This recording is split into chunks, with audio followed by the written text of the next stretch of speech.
విజయ్ గెలిచాడనే పేరు కానీ ఒక ఫుట్బాల్ ఏ విధంగా అయితే ఆడుకుంటారో ఆ విధంగా ఆడుకుంటున్నారు అతను. నిన్న నేషనల్ మీడియాలో కావచ్చు, గవర్నర్ దగ్గరికి వెళ్ళిన క్రమంలో కావచ్చు, ఈ రోజున ప్రమాణ స్వీకారం విజయ్ చేయబోతున్నాడు అని చెప్పేసి అంటే రాత్రి 10 గంటలకు 11:30కు వచ్చినటువంటి 10 గంటలకు కాదు 11 దాటిన తర్వాత వచ్చినటువంటి అప్డేట్ ఏంటంటే సో విజయ్ మరోసారి నెంబర్లను చూపించలేకపోయినాడు కాబట్టి అని చెప్పేసి ప్రమాణ స్వీకారం రద్దు, ప్రమాణ స్వీకారం లేదు అని చెప్పేసి చెప్పడం అయితే జరిగింది.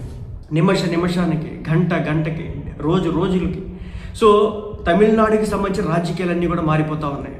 అధికారంలోకి వస్తున్నాడు, నెంబర్లు వచ్చాయని పేరే కానీ బహుశా ఒక రాజకీయ చరిత్రలో ఇంత హ్యూమిలియేషన్ని, ఇంత దారుణమైనటువంటి పరిస్థితుల్ని వేరొక రాజకీయ నాయకుడు ఎదుర్కొని ఉన్నాడు. కేవలం విజయ్ మాత్రం ఎదుర్కొంటూ ఉన్నాడు.